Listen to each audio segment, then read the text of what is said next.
Vikramshila IAS coaching institute 14 बीघा ऋषिकेश। भारत का भूगोल कर रहे थे हम लोग। आज का टॉपिक जो है वो भारत की सीमाएं, इंडियन फ्रंटियर्स।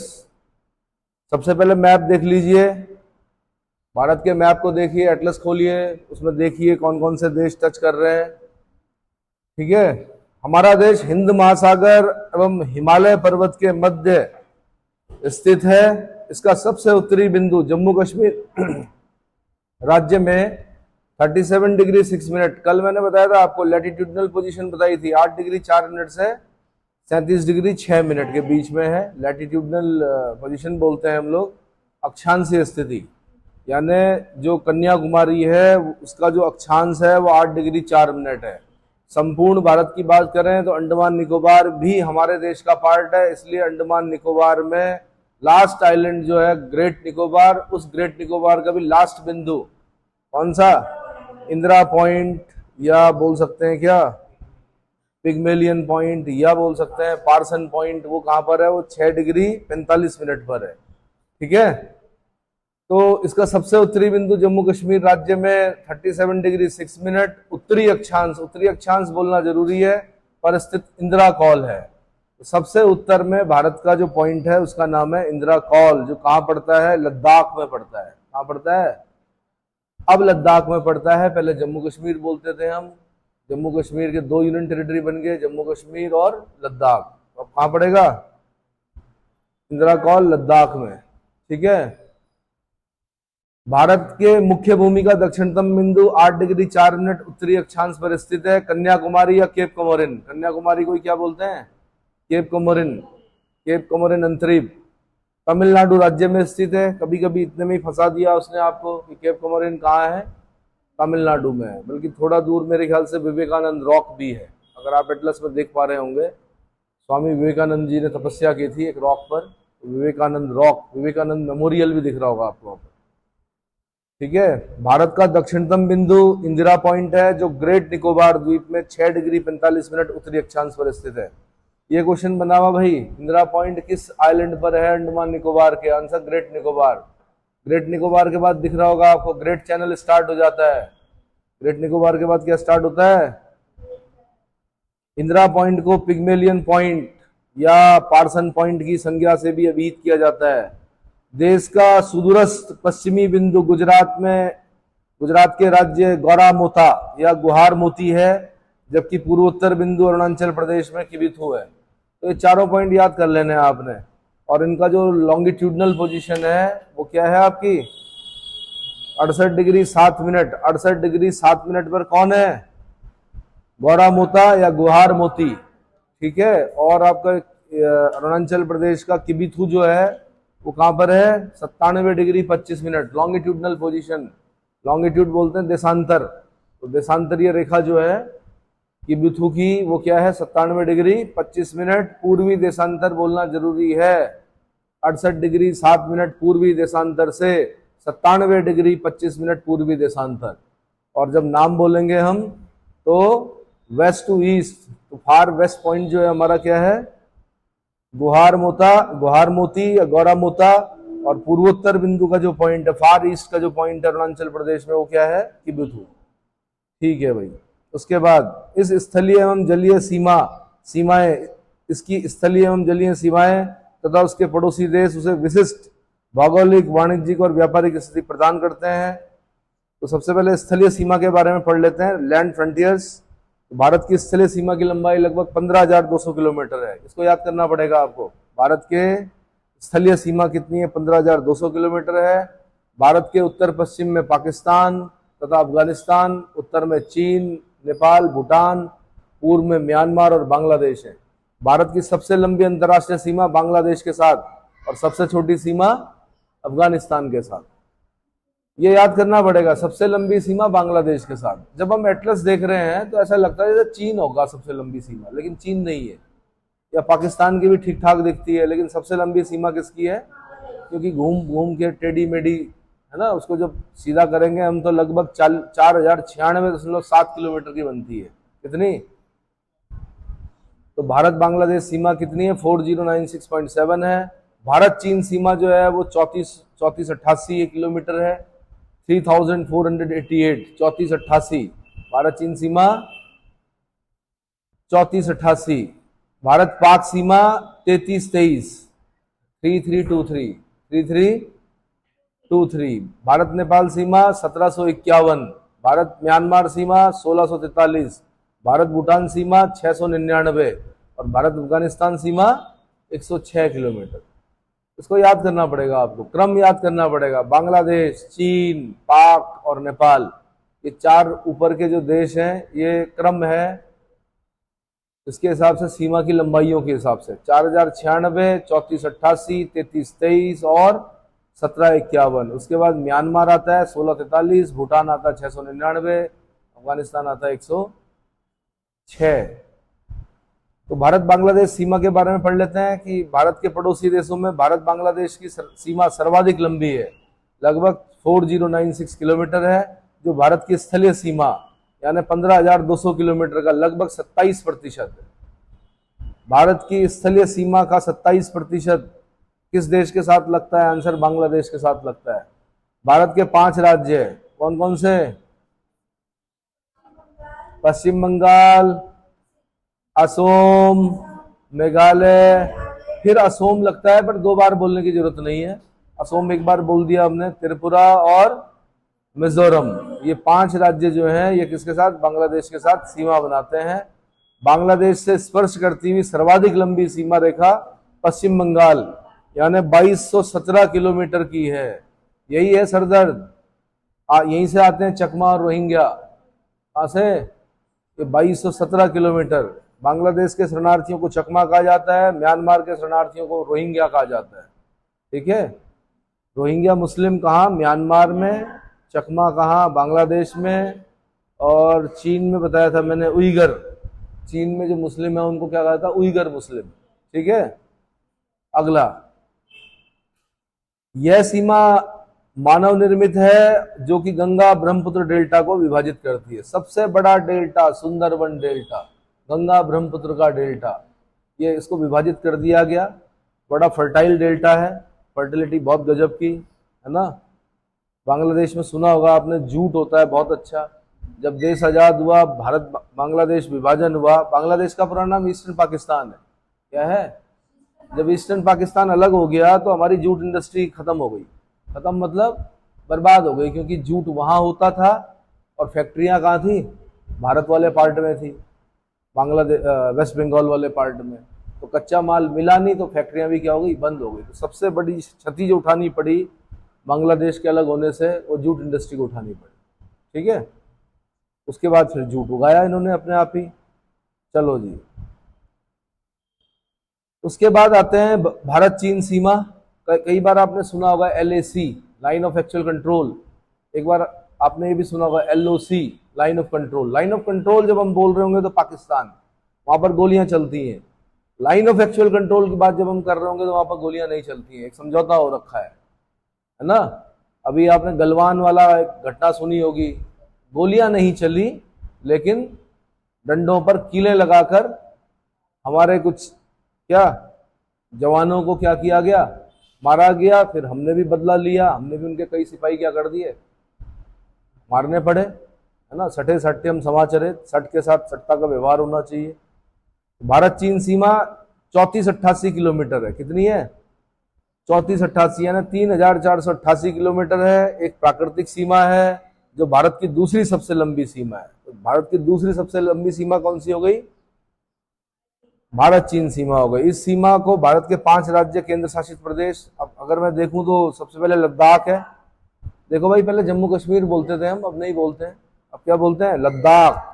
उसके बाद हिमाचल प्रदेश दिख रहा होगा आपको, उसके बाद उत्तराखंड दिख रहा है, उसका सिक्किम दिख रहा है, उसके बाद अरुणाचल प्रदेश दिख रहा है। दिख रहा है?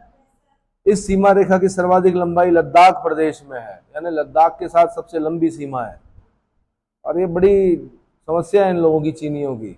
वो घेरने वाले नहीं होते, पत्थर आज यहाँ है भाई, जब सीमा बना दी तो वहीं पे रहो उसके पीछे। वो अपने पत्थरों को आगे आगे करते रहते हैं कई बार। तो उसने इस तरह से कई कब्जा कर दिया। क्या कर दिया? होता है कुछ लोगों की प्रवृत्ति। तो अब तो खैर बड़ा टाइट है मामला, है ना। अब तो नहीं हो रहा है, लेकिन पहले होता था कि भारत चीन सीमा को 3 भागों में विभक्त किया जा सकता है। सबसे पहले पश्चिमी सीमा, यह भारत के लद्दाख को चीन की सिक्यांग प्रांत से अलग करती है। चीन के सिक्यांग प्रांत से अलग करती है को हाईलाइट करना है आपने। ये गिलगिट और सिक्यांग के बीच काराकोरम जल विभाजक का अनुसरण करते हुए सिंधु नदी के बेसिन को तारिम बेसिन से अलग करती है। Sindhu basin, Tarim basin. Tarim नदी का बेसिन चाइना में पड़ता है, उधर ही अगल बगल टकलामाकन डेजर्ट भी होगा। कहां पर? चाइना में कोल्ड डेजर्ट है, टकलामाकन डेजर्ट भी। और सिंधु बेसिन, सिंधु नदी का बेसिन, ठीक है। यह सीमा भारत के सिंधु तथा चीन के खोतान जल तंत्र के मध्य जल विभाजक का कार्य करती है। भारत की दृष्टि से यह सीमा स्थायी नहीं है। स्थायी नहीं है मतलब परमानेंट नहीं है, बड़ी दिक्कत है यहाँ। दूसरा, मध्यवर्ती सीमा, यह भारत के 2 राज्यों यानी हिमाचल प्रदेश एवं उत्तराखंड को स्पर्श करती है। यह सीमा भाग लद्दाख से नेपाल तक जल विभाजक का अनुसरण करती है। इस सीमा पर दोनों देशों के मध्य कोई बड़ा विवाद नहीं है, लेकिन हो सकता है। सीमावर्ती गांव खाली अगर हो गए तो दिक्कत हो सकती है। इसलिए नीतियां इस प्रकार से बनाई जानी चाहिए उत्तराखंड सरकार को कि जो सीमावर्ती गांव है कम से कम वो वहां से पलायन ना हो। और उसके लिए क्या करना पड़ेगा? सुविधाएं देनी पड़ेंगी, स्वास्थ्य सेवाएं देनी पड़ेंगी, शिक्षा सुविधा देनी पड़ेगी। क्योंकि जब तक सीमाओं पर क्या होता है भाई, लोग रहते हैं तो जल्दी से सामने वाले की हिम्मत नहीं होती घुसपैठ करने की, है ना। और अगर आप सब नीचे आ जाओगे, सब मैदानों में आ जाओगे तो क्या होगा? उन्हें घुसपैठ करने में आसानी होगी। और हर जगह सेना नहीं रह सकती। हर जगह क्या नहीं रह सकती? सेना नहीं रह सकती। अगला, पूर्वी सीमा। इस सीमा का विस्तार भूटान के पूर्वी छोर से तालू दर्रे के निकट भारत तिब्बत म्यांमार त्रिसंधि तक है। भारत तिब्बत म्यांमार कहीं पर दिख रहा है आपको? भारत तिब्बत और म्यांमार त्रिसंधि कहां पर दिख रही है? बताओ। त्रिसंधि ये जो आपका अरुणाचल प्रदेश दिख रहा है, अरुणाचल प्रदेश में वो शेर की आकृति जो दिख रही है उसकी नाक पर एक लाइन आगे की तरफ खींच दीजिए, खींची होगी वैसे। त्रिसंधि बोलते हैं जहां पर 3 देश क्या कर रहे होंगे? मिल रहे होंगे। तो उधर से लग गया तिब्बत, जिसको चाइना भी बोलते हैं आप, इधर हो गया भारत और इधर नीचे लग गया क्या? म्यांमार। तो इसे शिमला समझौता 1913-1914 में उपस्थित ब्रिटिश प्रतिनिधि हेनरी मैकमोहन के नाम पर मैकमोहन रेखा की संज्ञा से अभिहित किया जाता है। हेनरी मैकमोहन लाइन किस किस के बीच में? भारत और चीन के बीच में। इसकी लंबाई 1140 किलोमीटर है। कितनी? 1140 किलोमीटर है। इस सीमा रेखा को भारत वैध अंतर्राष्ट्रीय सीमा मानता है, किंतु चीन इस सीमा रेखा को अवैध मानते हुए अरुणाचल प्रदेश को दक्षिणी तिब्बत का अंग मानता है। अरुणाचल प्रदेश, जिसका नाम क्या है? नेफा भी है, नॉर्थ ईस्ट फ्रंटियर एजेंसी, ठीक है। अगली सीमा है भारत पाकिस्तान सीमा। इस सीमा का विस्तार 33-23 किलोमीटर है, 3323 किलोमीटर है। जम्मू कश्मीर दिख रहा है भाई, लद्दाख भी लग गया। अब तो केंद्र शासित प्रदेश लद्दाख लगेगा, फिर जम्मू कश्मीर दिख रहा होगा, फिर पंजाब दिख रहा है, फिर राजस्थान दिख रहा है, फिर गुजरात दिख रहा है। बल्कि राजस्थान के जिले भी पूछे उसने, कौन कौन से जिले टच करते हैं? श्रीगंगानगर, बीकानेर, जैसलमेर, बाड़मेर, सही क्रम में बोलिए। गंगानगर, बीकानेर, जैसलमेर, बाड़मेर, ये 4 जिले किसको स्पर्श करते हैं? ऐसे पंजाब के जिले पढ़ने पड़ेंगे कि पंजाब के कौन कौन से जिले टच करते हैं पाकिस्तान को। तो पहले तो 4 ही करते थे, फिर बाद में जिले की संख्या बढ़ गई तो अब ज्यादा करते हैं, 6 करते हैं शायद, या 8 करते हैं, है ना। जम्मू कश्मीर वाला पार्ट देखना पड़ेगा आपको, पाक ऑक्युपाइड कश्मीर देख लीजिए, पीओके जिसको बोलते हैं। गुजरात वाला देखिए, कच्छ जिला, है ना। गुजरात में लास्ट में अगर आप बड़ा मैप देख पा रहे हैं तो वहां पर एक एल बना होगा उल्टा, देखिए उसकी लैटिट्यूडनल पोजीशन बताइए कितनी है। 24 डिग्री पैरेलल, वहां से क्वेश्चन बना है। एल दिख रहा है बड़े में? बड़ा देखिए गुजरात, कच्छ जिला ही है। तो भाई ये राज्य स्पर्श करते हैं कौन कौन? लद्दाख करता है, जम्मू कश्मीर करता है, पंजाब करता है, राजस्थान करता है, गुजरात करता है। क्लियर हो गया?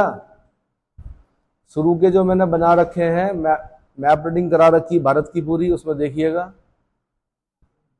इसका निर्धारण 1947 में रेड क्लिफ पंचाट द्वारा किया गया था, अतः इसे रेड क्लिफ रेखा की संज्ञा भी दी जाती है। यह सीमा रेखा पूर्णतः अध्यारोपित सुपर इम्पोज अर्थात मानवकृत एवं विवादित सीमा रेखा है। सुपर इम्पोज, ये शब्द याद करना पड़ेगा। अध्यारोपित सीमा कौन सी है? आंसर भारत पाकिस्तान सीमा। ठीक है, 1948 में, 1965 में, 1971 में, 1999 में दोनों देशों के मध्य युद्ध हो चुके हैं भारत पाकिस्तान के बीच में। इस विवाद का मुख्य मुद्दा क्या है? एक तो कश्मीर, एक सियाचिन ग्लेशियर, एक कच्छ का रन, एक सर क्रीक। गुजरात में अगर आप देख रहे होंगे तो तीन चार क्रीक पढ़ रहे होंगे आप वहां पर, सर क्रीक, माहिम क्रीक, गोदिया क्रीक। सर क्रीक को पाकिस्तान सर क्रीक से इधर वाला पार्ट अपना मानता है, जबकि हम लोग सर क्रीक हमारे देश में है ना। विवाद चलता रहता है। बीएसएफ के जवानों को देखिए मुस्तैदी से क्या कर रहे हैं वहां पर सीमाओं पर, और यहाँ पर बच्चे कह रहे हैं जी बहुत कठिन हो गया पढ़ना। जाइए कभी रन ऑफ कच्छ में ड्यूटी दीजिएगा, किडनी बोल जाएंगी। क्या बोल जाएंगी? जब पीने को पानी नहीं मिलेगा। पानी मिलेगा लेकिन नमक होगा उसमें। क्या होगा? यंग, कितने भी यंग हो आप, दिक्कत हो जाएगी। अगर ट्रेनिंग ना हो ढंग से तो फिर क्या हो जाता है? प्रॉब्लम हो जाती है। तो वो तो शुक्र है कि ट्रेनिंग दी जाती है बहुत अच्छी बीएसएफ को, बॉर्डर सिक्योरिटी फोर्सेस को।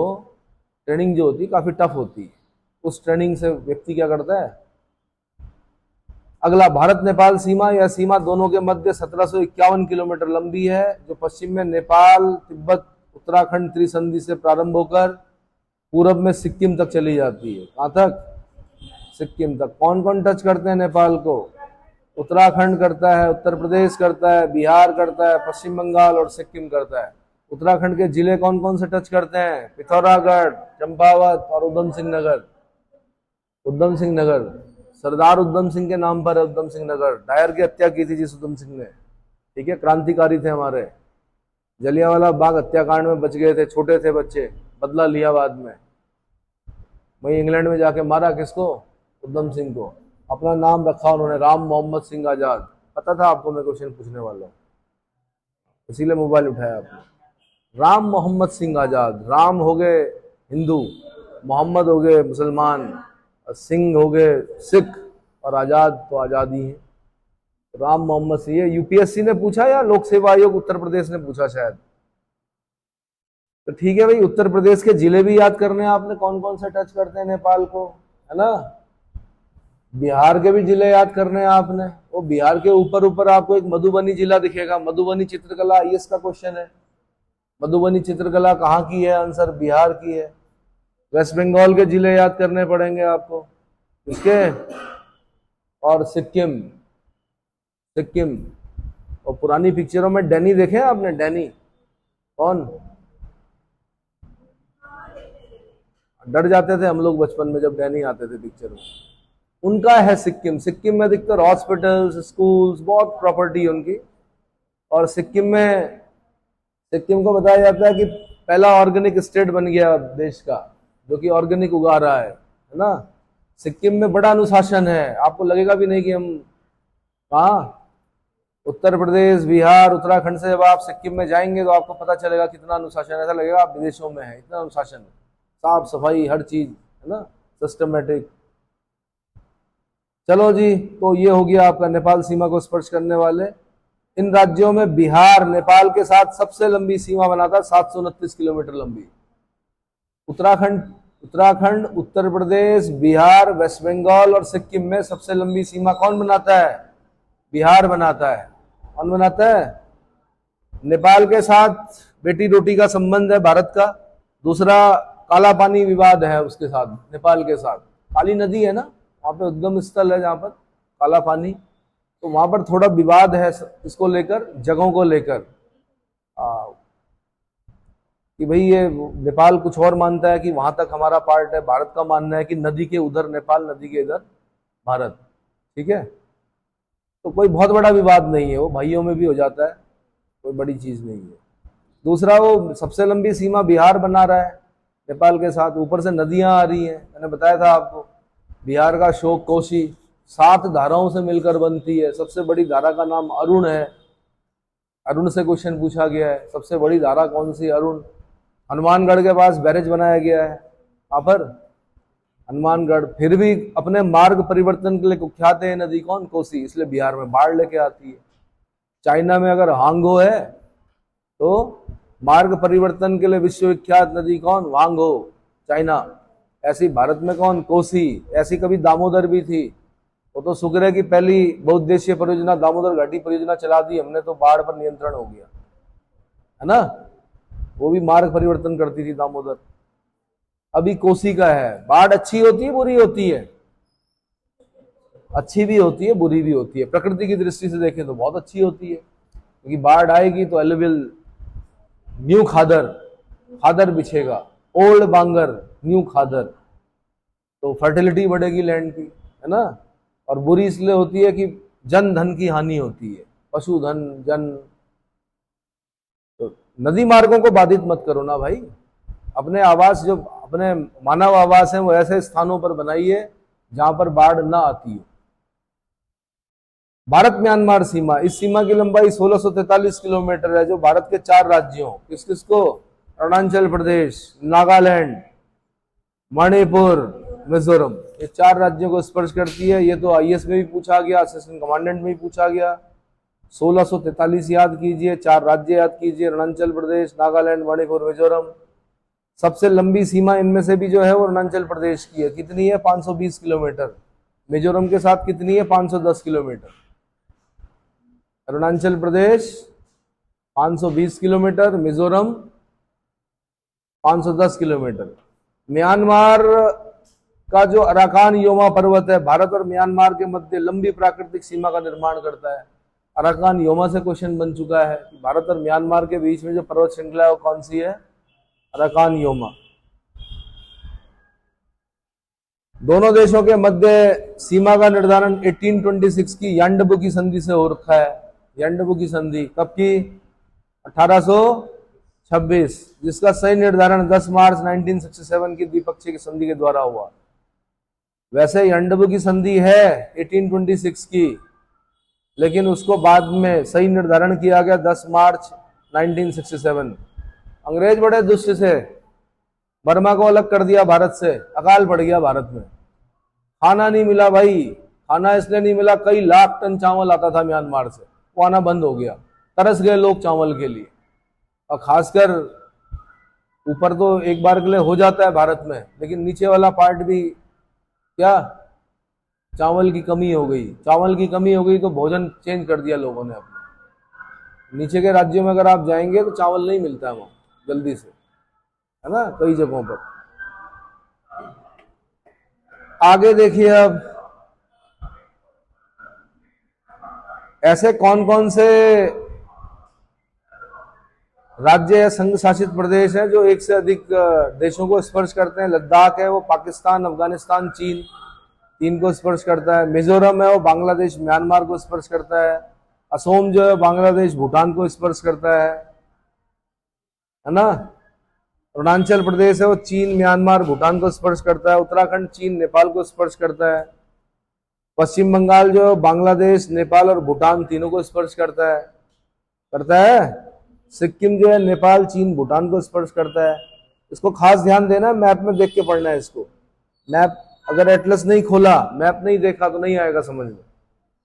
अगला भारत भूटान सीमा, इस सीमा की लंबाई 699 किलोमीटर है। कितनी? 699 किलोमीटर है। यह सीमा भारत के 4 राज्यों से कौन कौन? सिक्किम, वेस्ट बंगाल, असोम और अरुणाचल प्रदेश को स्पर्श करती है। इस सीमा की सर्वाधिक लंबाई किसके साथ है? असोम के साथ। सबसे लंबी जो लंबाई है वो किसके साथ है? असोम के साथ है। इसका निर्धारण 1499 की संधि द्वारा हुआ था। दोनों देशों के मध्य सैन्य सहयोग की संधि है ना। Asom 267 kilometre, Arunachal Pradesh 217 kilometre, waste Bengal 183 kilometre और सिक्किम 32 किलोमीटर। भारत भूटान की जो सीमा है, सबसे कम सीमा सिक्किम बनाता है 32 किलोमीटर की, और सबसे ज्यादा सीमा कौन बनाता है? असोम। और और सही क्रम अगर हम बोलें तो असम, अरुणाचल प्रदेश, पश्चिम बंगाल और सिक्किम। क्लियर हो गया? ठीक है। उसके बाद भारत अफगानिस्तान सीमा, इस सीमा की लंबाई 106 किलोमीटर है। स्वतंत्रता से पूर्व भारत अफगानिस्तान सीमा का निर्धारण 1896 में सर मॉर्टिमर डुरन द्वारा किया गया था। इसलिए पहले बोलते थे कि भारत और अफगानिस्तान के बीच कौन सी सीमा रेखा, डुरन लाइन। बाद में पाकिस्तान अलग हो गया तो अब हम बोलते हैं पाकिस्तान और अफगानिस्तान के बीच में। ठीक है, तो भारत अफगानिस्तान और पाकिस्तान अफगानिस्तान, पाकिस्तान अफगानिस्तान वाली ज्यादा है। ठीक है, अब तो बॉक्स याद करना है आपने। तो टोटल जो सीमा रेखा हो गई वो कितनी हो गई भाई? 15,200 किलोमीटर बोलते हैं, वैसे 15,106.7 किलोमीटर बॉर्डर है। अगला जलीय सीमा पे आ जाइए। किस पर? भारत के मुख्य भूमि की तटीय सीमा की लंबाई 6100 किलोमीटर है। कितनी? लेकिन अगर सारे द्वीपों को ले लें हम, द्वीपों समेत देश की कुल तटीय सीमा 7,516.6 किलोमीटर है। कितनी? अब अगर इन दोनों को जोड़ दें हम, 7,516 और 15, हाँ जी, स्थलीय जलीय सबको जोड़ दें अगर हम, तो ये बनती है टोटल 22,716.6। यानी अगर हम 15,200 किलोमीटर की स्थलीय सीमा और 7,516.6 किलोमीटर की जलीय सीमा दोनों को जोड़ दें तो भारत की जो सीमा है वो कितनी है? 22,716.6 किलोमीटर। कितनी? 22,716.6 किलोमीटर। उसके बाद मुख्य भूमि की तटीय सीमा से कुल 66 जिले और 9 राज्य स्पर्श करते हैं। इसके अलावा 4 केंद्र शासित प्रदेश एवं उसके 4 जिले तटीय सीमा को स्पर्श करते हैं। तटीय राज्यों में सर्वाधिक तटीय लंबाई वाला राज्य गुजरात है। यहाँ से क्वेश्चन बनता है, सबसे लंबी तट रेखा कोस्टल लाइन किसकी है? आंसर गुजरात की है। कितनी है? 1214.7, 1214.7 किलोमीटर की। नमक बनाता है गुजरात, सबसे ज्यादा उत्पादन नमक का कौन करता है? गुजरात। तो तटीय राज्यों में सर्वाधिक तटीय लंबाई वाला राज्य कौन है? गुजरात है, 1214.7 किलोमीटर। ठीक है, इतना समझ में आ गया?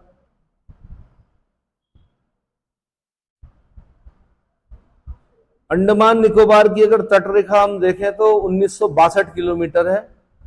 अंडमान निकोबार की अगर तट रेखा देखें तो पूरे राज्यों और केंद्र शासित प्रदेशों में सबसे लंबी तटीय सीमा वाला जो केंद्र शासित प्रदेश है वो अंडमान निकोबार है, 1962 किलोमीटर है। उसके बाद गुजरात है, ये 1214.7 किलोमीटर है ना। कुल सीमा तटीय रेखा का 23% गुजरात में है। उसके बाद आंध्र प्रदेश है 973.7 किलोमीटर। उसके बाद तमिलनाडु है 906.9 किलोमीटर।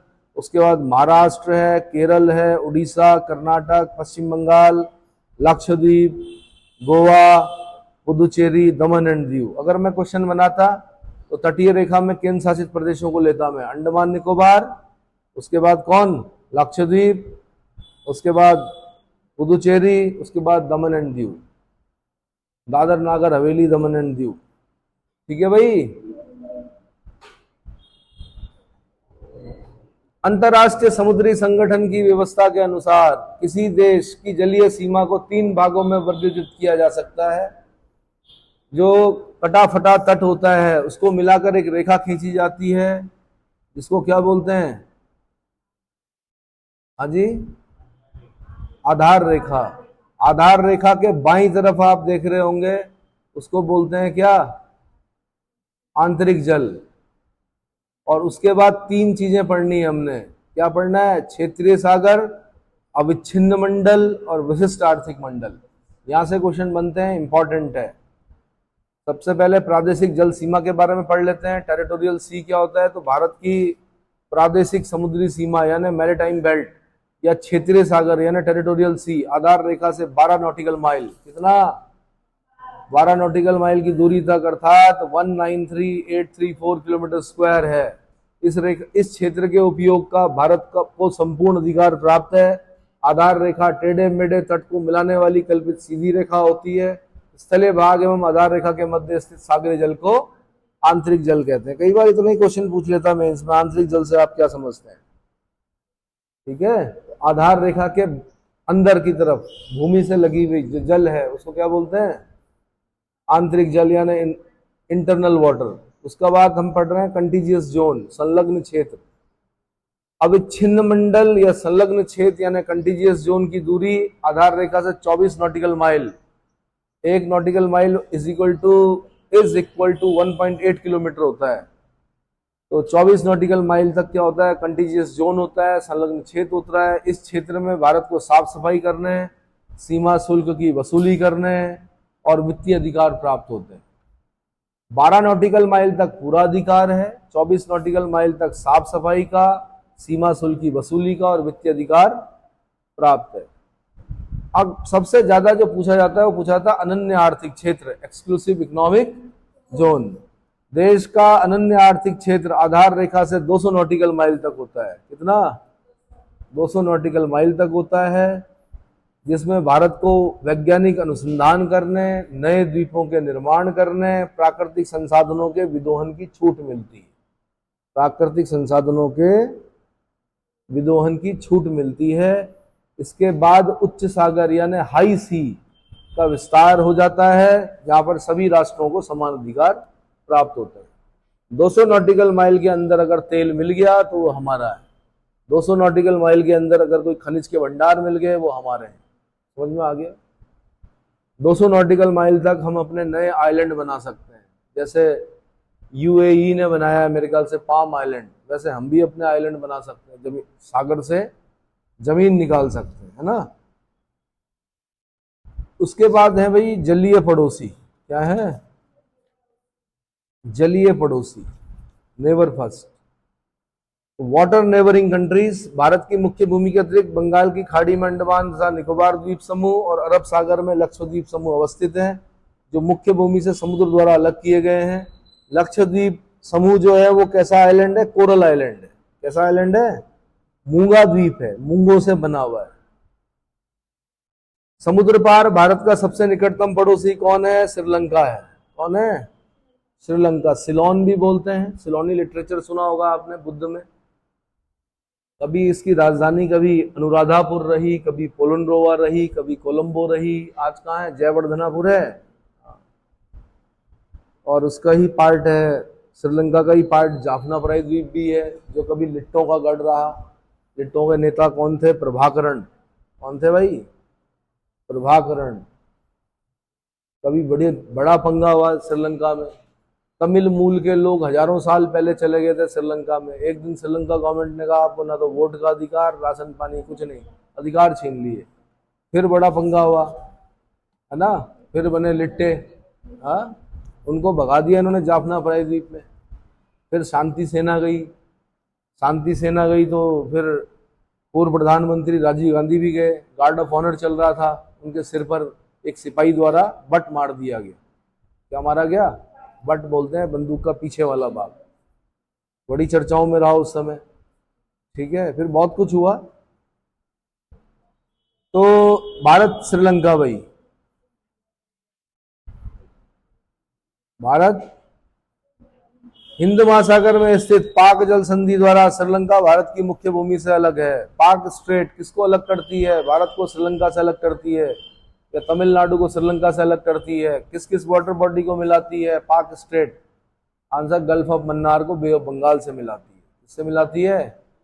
गल्फ ऑफ मन्नार को बे ऑफ बंगाल से मिलाती है। एडम ब्रिज तमिलनाडु और श्रीलंका के मध्य है। आदम का पुल, इसको जब बीजेपी सरकार थी तो उसने कहा ये भगवान राम का सेतु है। इसका है? राम सेतु कहा है इसको। तो एक परियोजना चलानी थी हमें, कांग्रेस की सरकार थी, यूपीए गवर्नमेंट थी, यूनाइटेड प्रोग्रेसिव अलायंस की।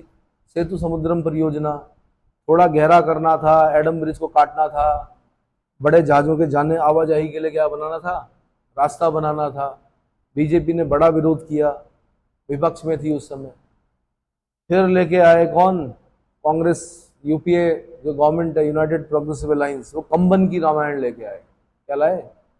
उसमें लिखा हुआ था कि जब भगवान राम वापस आए उन्होंने सेतु को भी क्या कर दिया, खंडित कर दिया, तोड़ दिया था कि सेतु। भगवान जाने क्या था। पंबन द्वीप पर ही रामेश्वरम स्थित है। 12 ज्योतिर्लिंग है इस देश में। कितने?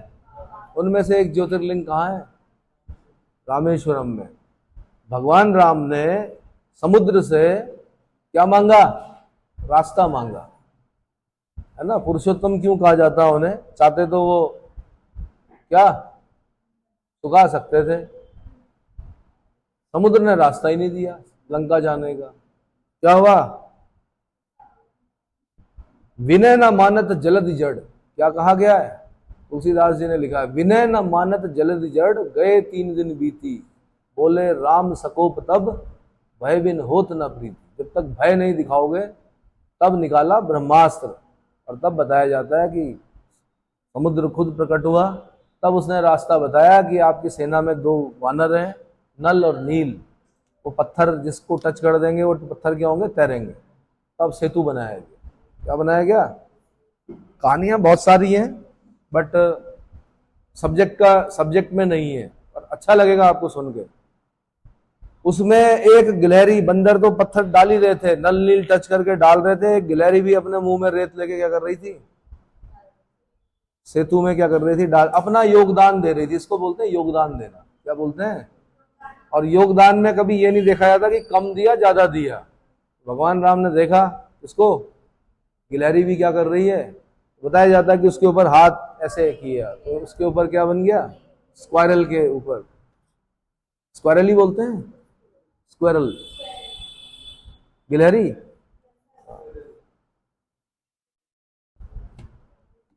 चलो जी, तो ये कहानियां हैं। इन कहानियों के माध्यम से आपको ये बताया जाता है कि आप बेरोजगार हो। क्या हो? आपकी जेब में पैसा नहीं है। तब तक आप जा रहे थे, एक भूखा व्यक्ति आपको दिखा, आपकी जेब में खुद पैसा नहीं था, खुद खाने के लाले पड़े हुए यहाँ है, लेकिन आपने मन में ये सोच लिया कि यार अगर मेरे पास होता तो मैं इसको जरूर खाना खिलाता। वो भी पुण्य है। क्या है? पुण्य है। और वो उतना ही बड़ा पुण्य है जितना खाना खिला के मिलता है, अगर आपने इतनी भी भावना रख दी, है ना। चलो जी आगे। पंबन द्वीप पर ही रामेश्वरम स्थित है। समझ में आ गया? 12 ज्योतिर्लिंगों में से एक रामेश्वर कहाँ है? पंबन द्वीप पर। एडम ब्रिज के उत्तर में पाक की खाड़ी, गल्फ ऑफ पाक, और दक्षिण में मन्नार की खाड़ी स्थित है। पाक की खाड़ी is a part of bay of Bengal. अगर बे ऑफ बंगाल नहीं लिखा होगा तो पाक की खाड़ी लिखना आपने। अगला, भारत और इंडोनेशिया। बड़े संबंध है हमारे इंडोनेशिया के साथ, थे कभी, ठीक है। गरुड़ एयरलाइंस। भारत के ग्रेट निकोबार और इंडोनेशिया के सुमात्रा द्वीप के मध्य जलीय सीमा को ग्रेट चैनल की संज्ञा दी जाती है। मैंने कहा था आपको, ग्रेट निकोबार में इंदिरा पॉइंट है, पार्सन पॉइंट है, पिग्मेलियन पॉइंट है, उसके बाद ग्रेट चैनल स्टार्ट होता है। उसके बाद क्या आता है? क्या आता है भाई? उसके बाद सुमात्रा, क्योंकि जावा, सुमात्रा, बोर्नियो, सेलिबीज, इरियन जाया, ये सब पार्ट है किसके? इंडोनेशिया के पार्ट है। किसके पार्ट है? कई हजार द्वीप हैं इंडोनेशिया के, मोर देन 36,000 आइलैंड्स होंगे शायद इंडोनेशिया के, छोटे बड़े। उसमें एक द्वीप का नाम बाली भी है, बाली। हाँ, बाली।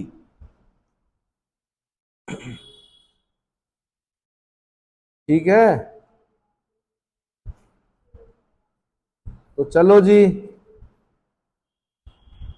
बहुत सारे नाम दिख जाएंगे आपको, भगवान राम से संबंधित नाम दिख जाएंगे। इस तरफ भी आएंगे तो यहां भी दिखेंगे, और उधर को जाएंगे तो रामसर सम्मेलन, वेटलैंड पर जो ईरान में आपने पढ़ा, राम, रामल्ला, अल्लाह के साथ राम, ऐसे ही यहां राम से संबंधित नाम दिखेंगे आपको।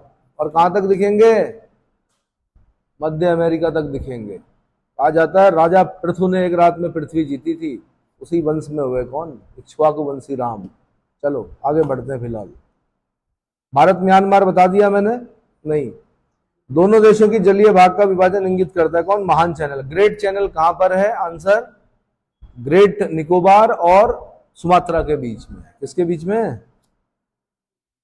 अच्छा, उसके बाद भारत म्यांमार पे आते हैं तो बंगाल की खाड़ी 14 डिग्री 5 मिनट उत्तरी अक्षांश पर म्यांमार का कोको द्वीप समूह है, जो भारत की उत्तरी अंडमान द्वीप को कोको चैनल से अलग होता है। कोको चैनल कोको आइलैंड और अंडमान नॉर्थ अंडमान को अलग करता है। इसको नॉर्थ अंडमान, अंडमान के ही पार्ट पढ़ने हैं आपने, north Andaman, Little Andaman, car Nicobar, बहुत सारे हैं। अगला भारत एवं मालदीव। भारत एवं अरब सागर में स्थित मालदीव भारत के लक्षद्वीप समूह को के द्वीप मिनिकॉय को 8 डिग्री चैनल द्वारा अपने जलीय सीमा से अलग करता है। क्या करता है? तो ये कैसे याद करते हैं? 8 degree channel MM Maldives Minicoy, 8 degree channel MM यानी Maldives Minicoy, 9 degree channel ML Minicoy और लक्षद्वीप। ML मतलब मिनिकॉय और 10 degree channel little Andaman and car Nicobar. Little car याद कर लो, याद कर लो 10 डिग्री चैनल में, little Andaman and car Nicobar. Grand channel, great channel Sumatra और